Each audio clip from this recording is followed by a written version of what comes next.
Hello guys, in today's video I will be showing you how to fix Halame keeps kicking me out problem. So the answer is easy, just go to the settings and then scroll down to the apps section. And then go to the search and search Halame.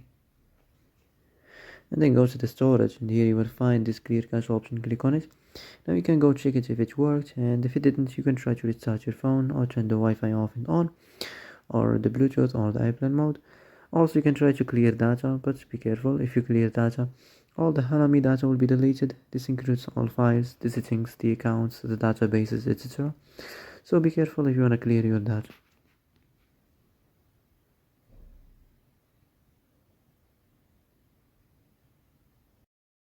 And that's it for today's video.